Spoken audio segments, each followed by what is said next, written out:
What's up, guys? Los Heroes capture World Rugby hearts with inspired performance against the French in the Rugby World Cup. Springboks lose their middleman, Malcolm Marx, to injury. Who will replace him? And Springboks name an experimental squad for the game against Romania. The All Blacks bounce back with a massive win over Namibia, and the Premier League is back. We'll get into some Manchester United and Arsenal news, some previews for the games. This is Couchcoach Sports. Please enjoy our show. Sit back, relax, grab a beer, grab a coffee, and enjoy the show.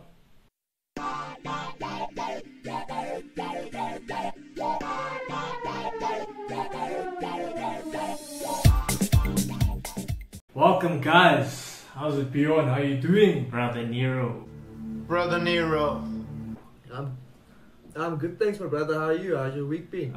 Easy, brother. Easy. Chilled on a Saturday. Just relaxing, waiting for the rugby to start. Wife's not too impressed because she knows I'm gonna be gone for the next few hours, but it's all good. Bro. As I'm about to say, it's a nice action-packed weekend of sport. We got rugby, we got like football's back, club football's back after the international break, so exciting times today. Exactly, brother. But let's get stuck into it. Our first topic, brother. Let's get straight into Uruguay, Los Heroes. What a performance they put on against France, huh? You can say what a performance from Uruguay, but honestly, I was disappointed with the French. Eh? I thought they were pitiful. Even if it's their second string side, I think that's a horrible account to give. I think it deflates the All Blacks win. I mean, really, if that's your second string, compare that to the Boca's second string. They're worlds apart. So any injuries in the French side and it's game over. You can see the impact that Gregory Aldred has in behind the pack there at number 8. So. I don't know.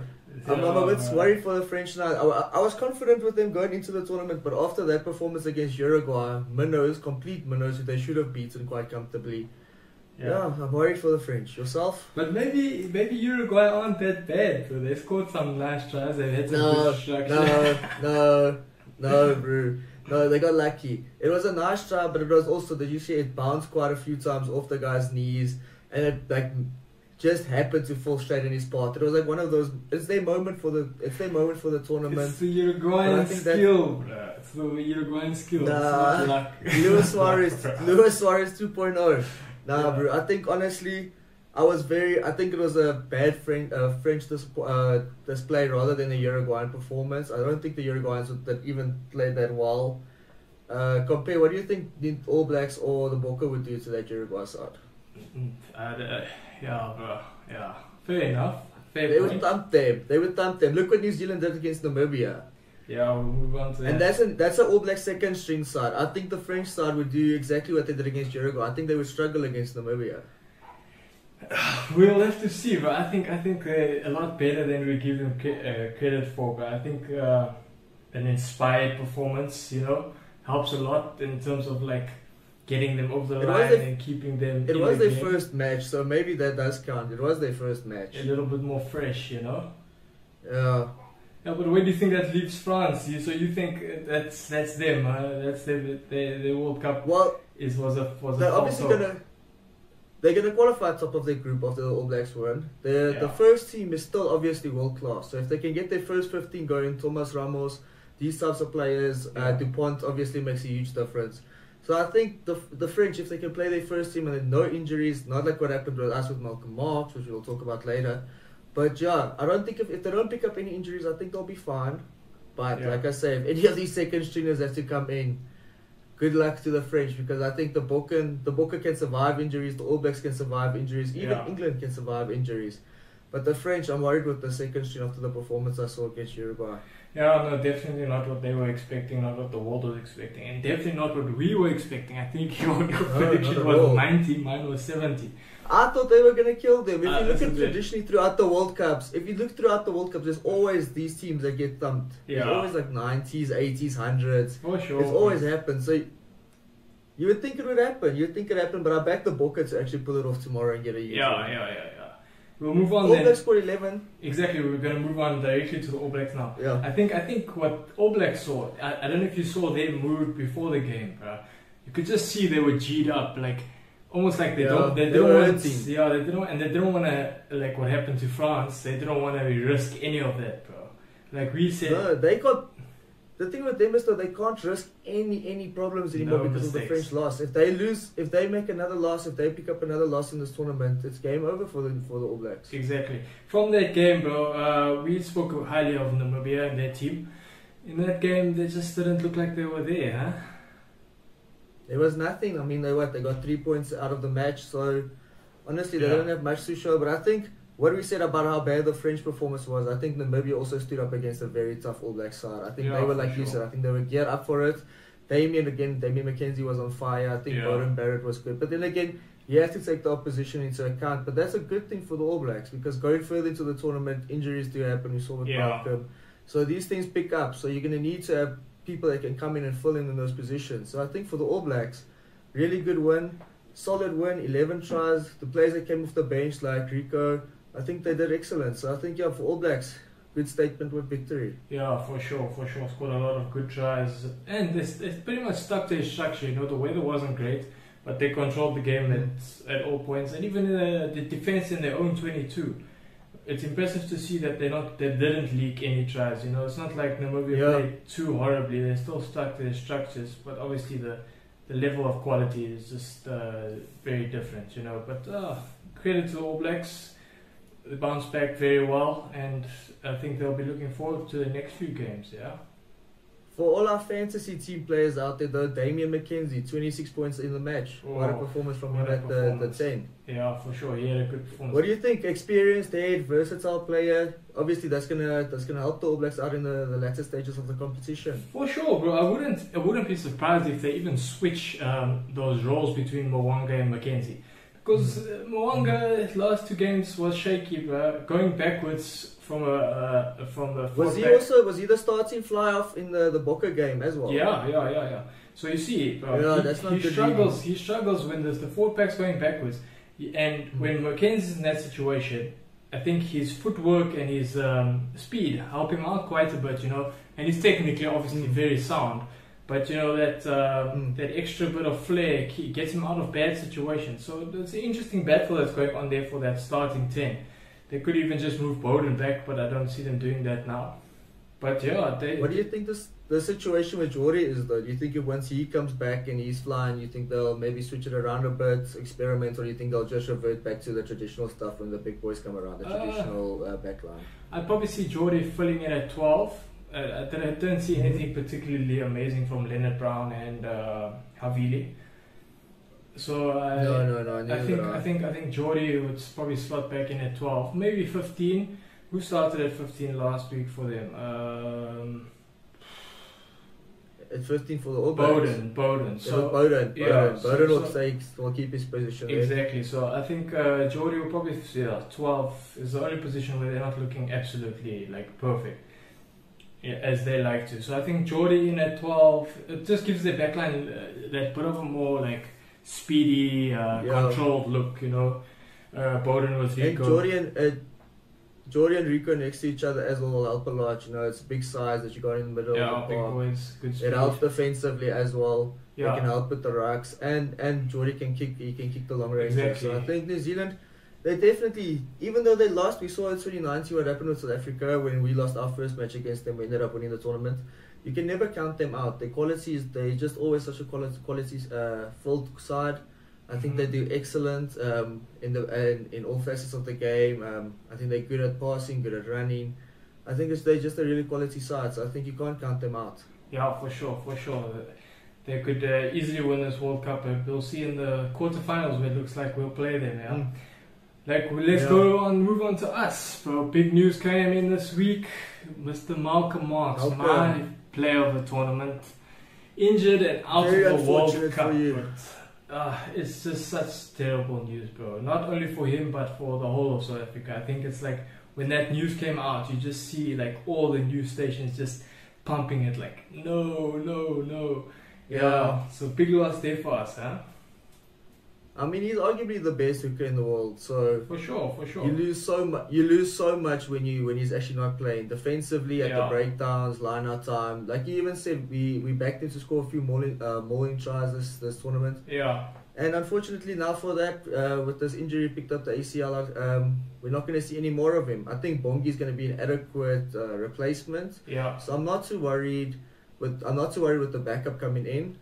Interestingly though, I saw they said that Marco van Staden, load shedding, he might be Eskom, he might be playing in the hooker position. So that's quite an interesting call. I mean, he's built for it. Yeah, bro, it's actually it's an interesting situation because it looks like they want to bring in Pollard, but obviously not replace a hooker. So now Dweba stays at home, and we look at Dion Fourie as backup hooker and Marco van Staden as third choice hooker. Bro, that's risky, bro. It's risky. You know, do you want to sacrifice? And with Mane there, bro, I don't know if it will be good to have Pollard there, of course.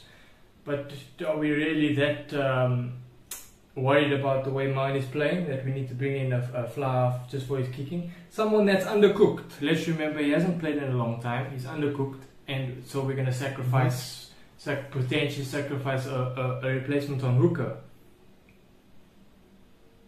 I believe though, I could see the reasoning behind it with Dion, especially with Dion Fourie there, having played hooker for majority of his career. Yeah.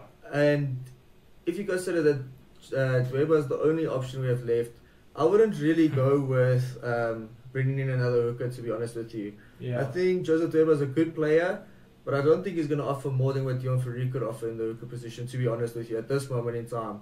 Yeah, for sure. I think they're going to probably now stick with Bongi as a starting hooker going forward, and that's perfectly fine. He's also arguably top 5 hookers in the world. He maybe just doesn't offer as much as Malcolm at the breakdown, but he's more mobile. He'll get around the field more. He'll offer also more at the ruck time because he'll be able to crash into more rucks. So I think it's a good replacement to have. So I'm not too worried with the Malcolm injury. Obviously, losing him though is losing a world-class player. And that's the problem that South Africa have. That's another world-class player that the Bokke won't have in the latter stages of the competition. Exactly. But let's have a look at the Bokke squad then. They've gone for a bit of an experimental squad, 4 scrum-offs in the side. Obviously, like we said, Dion Fourie at the reserve hooker. Number 1, Oxenche, Bongi Mbonambe, Vincent Koch, Jean Klein, Marvin Ori, Marco van Staden, Kwagga Smith, Dwayne Vermeulen, Kobus Reinach, Damien Willemsen, Makazole Mapimpi, Andre Esterhuizen, Kanan Moody, Grant Williams, and Willie Leroux. On the bench we have Dion Fourie, Stephen Kitsoff, Trevor Nyikani, RG Sneeman, Jasper Visser, Jaden Hendrickse, Faf de Klerk, and Jesse Creel. Yeah, but so it looks like we're going with Faf on the bench for fly-off.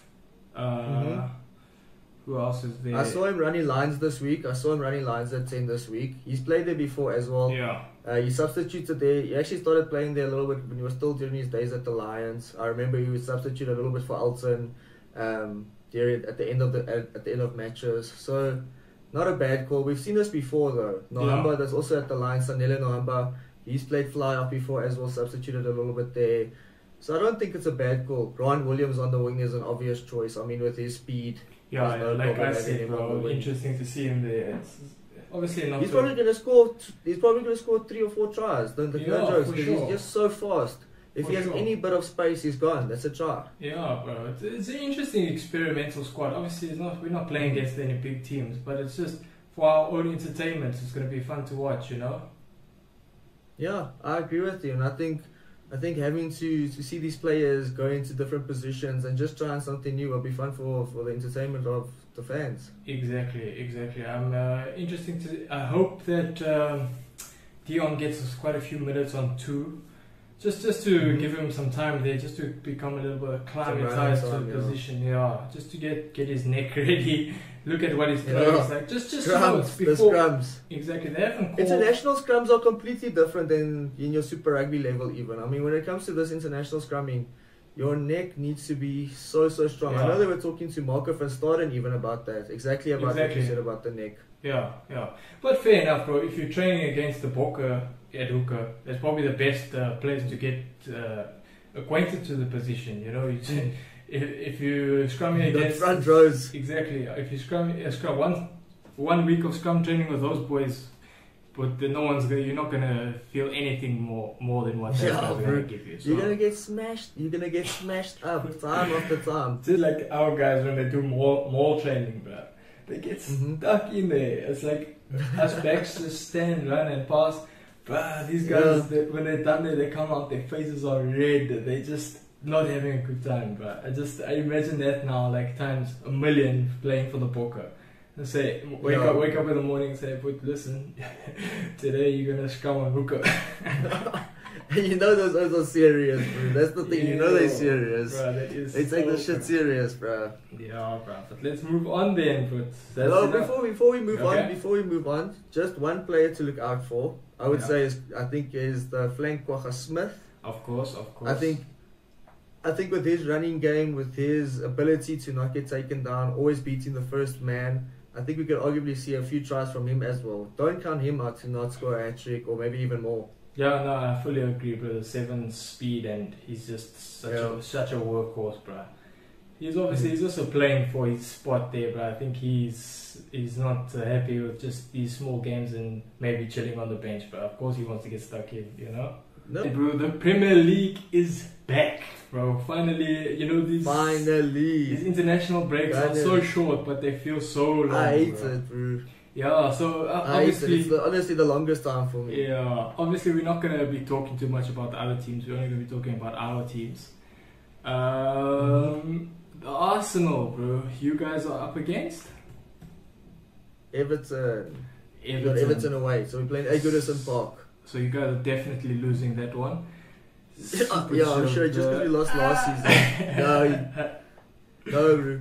I think we're gonna get some revenge on what happened last season. I think Rice in the middle of the park has changed the game. I'm sure you love Rice, especially what happened 2 weeks ago. So, I can see the Gunners taking quite a comfortable 3-1 victory here. What's your thoughts on the Gunners? Optimistic for you guys. Probably 2-1 loss, bro. Okay. Realistically, you guys probably win. Realistically. Probably 3-1, yeah. But yeah, 3-1. Everton, they don't offer anything. They got Beto. That's it. Beto is up front. That's all they have. Dude, Beto can score a hat-trick like this, brother. Against Gabriel and Saliba. Zinchenko and Ben White at the back, bro. There's no chance. I think it's honestly going to be an easy one for Arsenal. And if you look at it, we're pretty much on the same trajectory. If we win our next 2 matches, we'll have more points after the same amount of games, so after 6 games than we had last season. Because after the 5th game, I think we played you guys, and that was the first one we lost. Or after the 6th game. And that was the first one we lost. Not this time around. This time around, we smashed you guys 3-1. And if anyone can figure it out, I think that'll tell you very much what team Dean supports. Bruh, the drama, the Academy Award winning fucking Manchester United. Bruh, it just doesn't end. What do you think of that Garnacho thing? Did you think it was a goal? Did you think Garnacho's thing was a goal? That offside call? Yeah. Honestly, don't just say because as a fan. Bruh, obviously, 1 centimeter, his toenails offside or something like that. Bruh, that's a goal, bro. How can you say that it's offside? That's not offside. Bro, it was genius play. It was genius play from Gabriel. That's the only reason.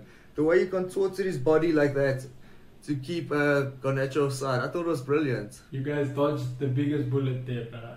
It's not Arsenal's fault. It's not Arsenal's fault. You guys have to fucking play Johnny Evans, who's 35 and got relegated last season with Leicester, and Harry Maguire. Bro, you see all this your drama. Recruitment at your club is bad. Sancho drama. All this, there's too much. You guys have a problem down the right wing, eh? Sancho and Anthony, both of them, bro. But I reckon they'll probably put Bruno there and bring in Ericsson at Cam. Who are you guys playing this weekend? We have got Brighton. Tough. Today. Are you guys playing them? You guys playing them today? Yeah. Oh, what time? It's 9 o'clock my time, so 4 o'clock your time. Oh yeah, it is the 4 o'clock game. Oh, that's gonna be a good one. Yeah, bro. I want to say we'll win, bro, but you know, off-field problems just put so much pressure on the performances because all the news about us is just negative.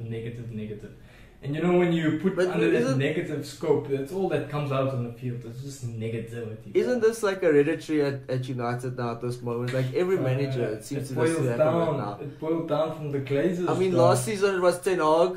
Do you think everything down to the Glazers? But they spend money though. But it's not like they give you guys a lot of money. It's a culture thing.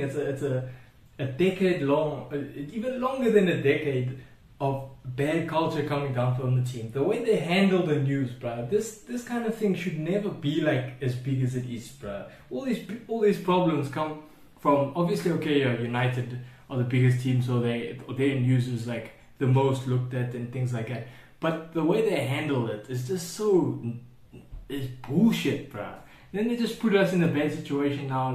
Like this is a pretty important game for us. What news have we had? Well, obviously it is. You guys are 6 points behind Man City, so if you guys have any chance of catching up to them, you guys need to win every single game from now on, almost. Exactly. They're not going to lose many. But I think we already put ourselves in that position of fighting for Champions League spots. It's the same story every year. The recruitment's been nonsense. Okay, we've got a few players we wanted here and there. But let's get real, bro. We're not going to win the Premier League with Rasmus Højlund up front. You know? This is not going to happen. You never know. I don't think Rasmus Højlund is as much the problem as I think it is constantly buying players that don't fit your system, or buying players that are hyped up, and you overpay for players, and I think that also makes it more difficult for these players to perform. Yeah, but it's like we're shopping on YouTube and not actually scouting. Like Anthony, for what? Like he was like 80, 90 mil. Exactly. And I think if you look at him, he's honestly no more than like a 40 million pound player. Bro, he is just... he can't take a man on, he can't get past anyone, so... I mean, he reminds me a lot of like Havertz. Yeah, but Havertz at least puts in some work, like off the ball, and does some things like that. Anthony's like a failed show pony, bro. It's just... I would rather have had Saint Maximum in that position than him, bro. At least in Maximum, you know he's gonna catch 1 or 2 big breaks and do something in 1 or 2 At games. least he takes a man on. At least he'll take the guy on. He'll try pass you on the outside. Anthony doesn't try past anyone on the outside. He always cuts him back on the left foot and tries to curl it into the top. Because he can't use his right foot, bro. He has no right foot. And he does, yeah. And I don't think he has much speed either. I've never seen him really run fast. So I don't think he's got much speed. Yeah, I'm a bit worried for United this season. If you guys pick up another few more injuries... Don't act like you're worried for us, bro. Don't come in like that guy. I'm happy. I'm happy. I know you are. I'm happy.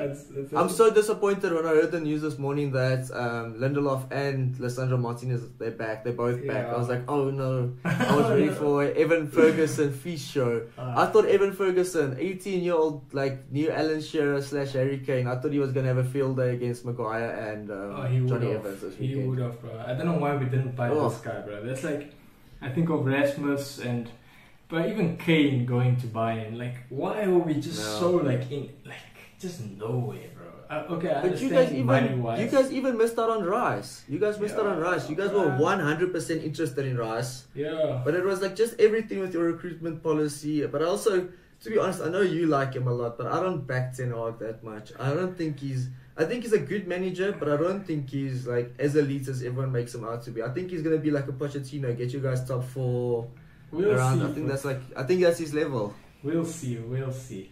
But anyway, bro, that's our show for today. The Saturday sit down for the first time. Thanks for joining us, guys. Please leave a like. Thank you very much, guys. Subscribe if you enjoyed it. Leave some comments. We'd love to get back to you guys.